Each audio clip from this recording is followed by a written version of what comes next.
வணக்கம். இன்றைய முக்கிய உலக செய்திகள். முதலில் தலைப்புச் செய்திகள். ஹோர்முஸ் நீரிணை திறக்கப்படும், போர் நிறுத்தம் ஏற்றுக்கொள்ளப்படும், ஈரானின் அதிரடி அறிவிப்பு. காலக்கெடுவிற்கு 10 நிமிடங்களுக்கு முன்னர் உடனடியாக நடைமுறைக்கு வந்த போர் நிறுத்தம்.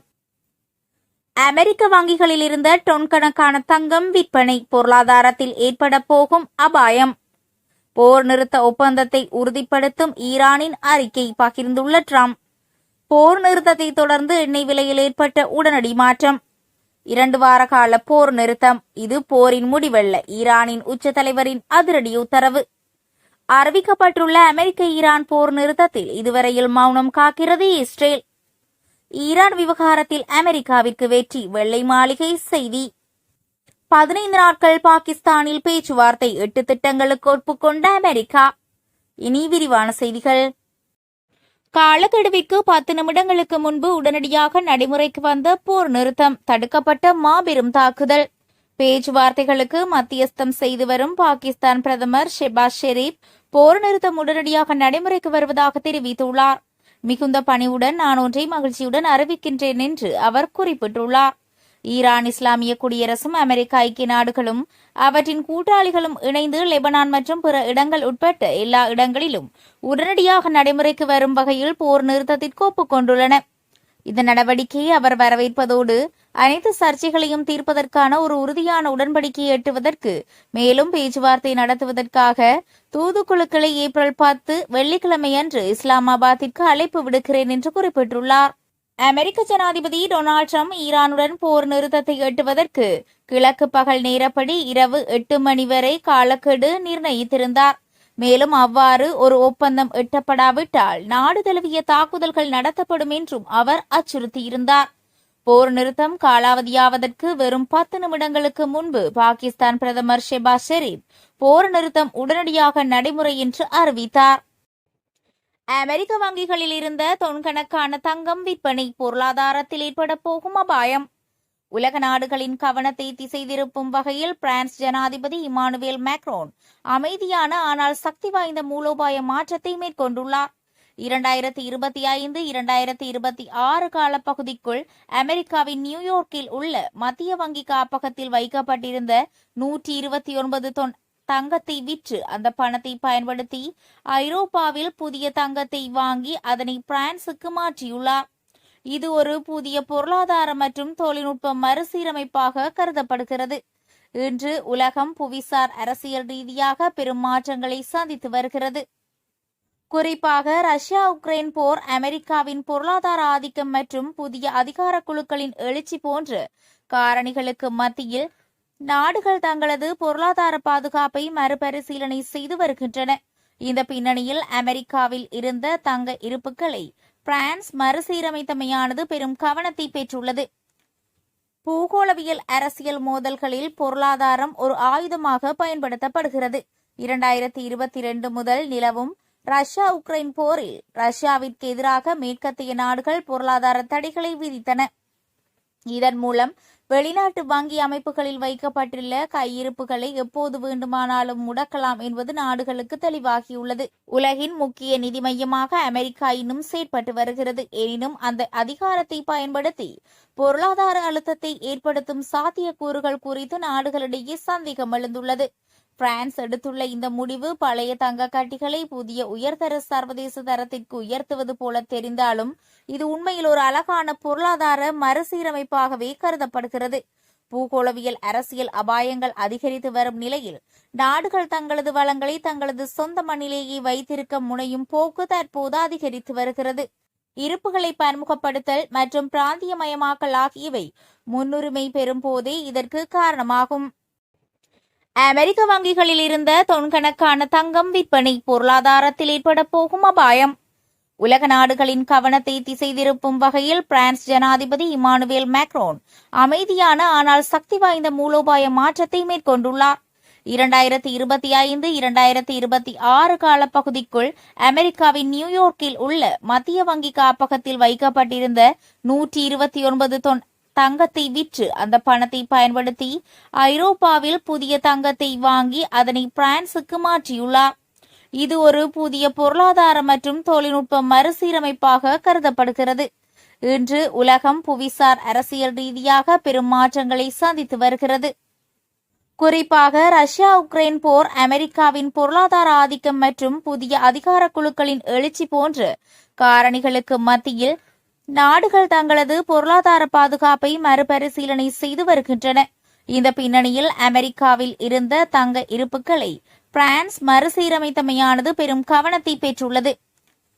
பூகோளவியல் அரசியல் மோதல்களில் பொருளாதாரம் ஒரு ஆயுதமாக பயன்படுத்தப்படுகிறது. 2022 முதல் நிலவும் ரஷ்யா உக்ரைன் போரில் ரஷ்யாவிற்கு எதிராக மேற்கத்திய நாடுகள் பொருளாதார தடைகளை விதித்தன. இதன் மூலம் வெளிநாட்டு வங்கி அமைப்புகளில் வைக்கப்பட்டுள்ள கையிருப்புகளை எப்போது வேண்டுமானாலும் முடக்கலாம் என்பது நாடுகளுக்கு தெளிவாகியுள்ளது. உலகின் முக்கிய நிதி மையமாக அமெரிக்கா இன்னும் செயற்பட்டு வருகிறது. எனினும் அந்த அதிகாரத்தை பயன்படுத்தி பொருளாதார அழுத்தத்தை ஏற்படுத்தும் சாத்தியக்கூறுகள் குறித்து நாடுகளிடையே சந்தேகம் எழுந்துள்ளது. பிரான்ஸ் எடுத்துள்ள இந்த முடிவு பழைய தங்க கட்டிகளை புதிய உயர்தர சர்வதேச தரத்திற்கு உயர்த்துவது போல தெரிந்தாலும் இது உண்மையில் ஒரு அழகான பொருளாதார மறுசீரமைப்பாகவே கருதப்படுகிறது. பூகோளவியல் அரசியல் அபாயங்கள் அதிகரித்து வரும் நிலையில் நாடுகள் தங்களது வளங்களை தங்களது சொந்த மண்ணிலேயே வைத்திருக்க முனையும் போக்கு தற்போது அதிகரித்து வருகிறது. இருப்புகளை பன்முகப்படுத்தல் மற்றும் பிராந்தியமயமாக்கல் ஆகியவை முன்னுரிமை பெறும் போதே இதற்கு காரணமாகும். போர் நிறுத்த ஒப்பந்தத்தை உறுதிப்படுத்தும் ஈரானின் அறிக்கை பகிர்ந்துள்ள ட்ரம்ப். அமெரிக்காவுடனான போர் நிறுத்த ஒப்பந்தத்தை உறுதிப்படுத்தும் அராக்சியின் அறிக்கையை ட்ரம்ப் தனது ட்ரூத் சோஷியல் மீடியா கணக்கில் பகிர்ந்துள்ளார். நாங்கள் முன்னரே தெரிவித்தபடி பிராந்தியத்தில் போரை முடிவுக்கு கொண்டுவர அயராது பாடுபட்டதற்காக பாகிஸ்தானுக்கும் அதன் தலைமைக்கும் தெஹ்ரானின் நன்றியையும் பாராட்டையும் அராக்சி தெரிவித்திருந்தார். ஈரான் மீதான தாக்குதல்கள் நிறுத்தப்பட்டால் எமது வலிமை மிக்க ஆயுதப்படைகள் தற்காப்பு நடவடிக்கைகளை நிறுத்திவிடும் என்று ஈரான் வெளியுறவு அமைச்சர் அந்த அறிக்கையில் தெரிவித்தார். மேலும் அடுத்த 2 வாரங்களுக்கு ஈரானின் ராணுவத்துடன் ஒருங்கிணைந்து ஹோர்முஸ் நீரிணை வழியாக பயணிப்பது சாத்தியமாகும் என்றும் அவர் குறிப்பிட்டுள்ளார். 2 வார கால போர் நிறுத்தம் இது போரின் முடிவல்ல. ஈரான் உச்ச தலைவரின் அதிரடி உத்தரவு. அமெரிக்காவுடன் 2 வார கால போர் நிறுத்தத்திற்கு ஒப்புக்கொண்டதை தொடர்ந்து ஈரானின் உச்ச தலைவர் முஜ்தபா கமேனி தனது அனைத்து ராணுவ பிரிவுகளையும் துப்பாக்கிச் சூட்டை நிறுத்தும்படி உத்தரவிட்டுள்ளார். ஆனால் அதே நேரத்தில் இது போரின் முடிவல்ல என்பதையும் தெஹ்ரான் தெளிவுபடுத்தியுள்ளது. அரசுக்கு சொந்தமான ஈரான் இஸ்லாமிய குடியரசு ஒலிபரப்பு நிறுவனத்தில் வாசிக்கப்பட்ட ஒரு அறிக்கையில் கமேனி இவ்வாறு குறிப்பிட்டுள்ளார். இது போரின் முடிவல்ல, ஆனால் அனைத்து ராணுவ பிரிவுகளும் உன்னத தலைவரின் உத்தரவை பின்பற்றி துப்பாக்கிச் சூட்டை நிறுத்த வேண்டும். போர் நிறுத்தம் என்பது போரின் முடிவை குறிக்காது என்றும் எதிரியான அமெரிக்காவோ அல்லது இஸ்ரேலோ எந்த வகையிலாவது செயற்பட்டால் தாக்குதலை எதிர்கொள்ளும் நிலையில் தாங்கள் இருப்பதாகவும் ஈரான் தெளிவுபடுத்தியுள்ளது. போர் நிறுத்தம் அறிவிக்கப்பட்ட பின்னர் வெளியிடப்பட்ட ஓர் அறிக்கையில் ஈரானின் தேசிய உச்ச பாதுகாப்பு மன்றம் இவ்வாறு கூறியுள்ளது. இது போர் முடிவுக்கு வந்ததை குறிக்காது என்பது வலியுறுத்தப்படுகிறது. எங்கள் கைகள் தொடர்ந்து தாக்குதல் நிலையில் உள்ளன. எதிரியால் மிகச்சிறிய தவறு செய்யப்பட்டாலும் அது முழு பலத்துடன் எதிர்கொள்ளப்படும் என்று குறிப்பிடப்பட்டுள்ளது. போர் நிறுத்தத்தை தொடர்ந்து எண்ணெய் விலையில் ஏற்பட்ட உடனடி மாற்றம். அமெரிக்க ஜனாதிபதி டொனால்ட் ட்ரம்ப் நிபந்தனைக்குட்பட்ட 2 வார கால போர் நிறுத்தத்தை அறிவித்ததை அடுத்து கடந்த 1 மணி நேரத்தில் எண்ணெய் விலைகள் தொடர்ந்து சரிந்து வருகின்றதாக சர்வதேச ஊடகங்கள் தெரிவித்துள்ளன. உலகளாவிய தர அளவுகோலான பிரெண்ட் கச்சா எண்ணெயின் விலை ஒரு பேரலுக்கு சுமார் 13.6% சரிந்து $94.5 குறைந்துள்ளது. அமெரிக்காவில் வர்த்தகம் செய்யப்படும் கச்சா எண்ணெய் விலை சுமார் 14.3% சரிந்து $96.8 குறைந்துள்ளது. செவ்வாயன்று இரு அளவுகோல்களும் ஒரு பீப்பாய் $100 கணிசமாக அதிகமாக வர்த்தகமாகின. நிபந்தனைக்குட்பட்ட போர் நிறுத்த ஒப்பந்தம் வர்த்தகர்களுக்கு ஆச்சரியத்தை ஏற்படுத்தி இருக்கலாம் என்றும் இதுவே எண்ணெய் விலைகளில் ஏற்பட்ட கடும் வீழ்ச்சிக்கு காரணம் என்றும் ஜப்பானின் எரிசக்தி பொருளாதார நிறுவனத்தைச் சேர்ந்த இச்சிரோ குடோனி குறிப்பிட்டுள்ளார். ஆனால் அப்பகுதியில் ஏற்பட்ட சேதத்தின் காரணமாக போருக்கு முன்னைய காலகட்டமாக ஒரு பீப்பாய் சுமார் $70 என்ற நிலைக்கு விலைகள் திரும்புவதற்கு இன்னும் வாய்ப்பில்லை என்று அவர் கூறினார். ஆசியாவிலும் ஆரம்ப வர்த்தகத்தில் சந்தைகள் ஏற்றம் கண்டன. ஜப்பானின் நிக்கை 225 குறியீடு 4% உயர்ந்தது. அதே நேரத்தில் ஆஸ்திரேலியாவின் AXX 200 குறியீடு கிட்டத்தட்ட 3% அதிகரித்தது. அறிவிக்கப்பட்டுள்ள அமெரிக்க ஈரான் போர் நிறுத்தம் இதுவரையில் மௌனம் காக்கும் இஸ்ரேல்.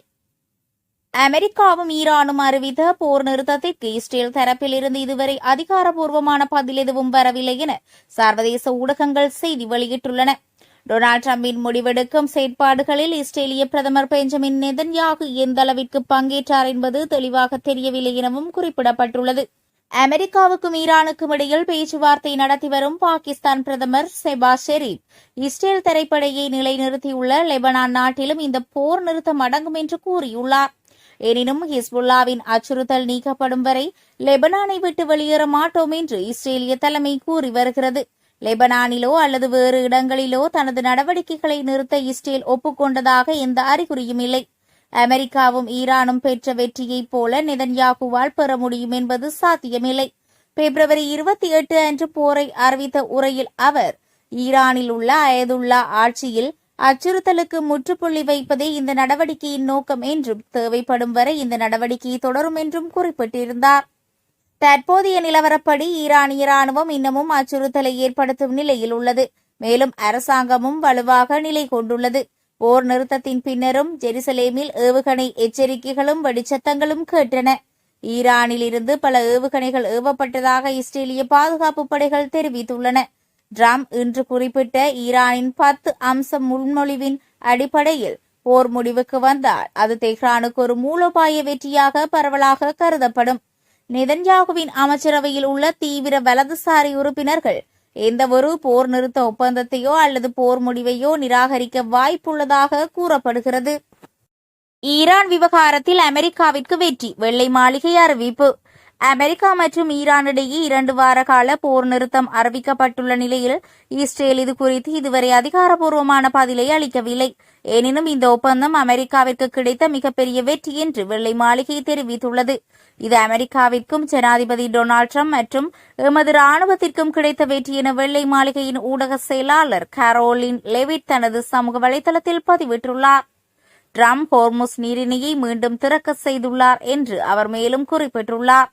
ஆபரேஷன் எபிக் பியூரி என்ற ராணுவ நடவடிக்கை 4 முதல் 6 வாரங்கள் வரை நீடிக்கும் என்று அதிபர் தொடக்கத்திலேயே கூறியிருந்ததை லெவிட் சுட்டிக்காட்டியுள்ளார்.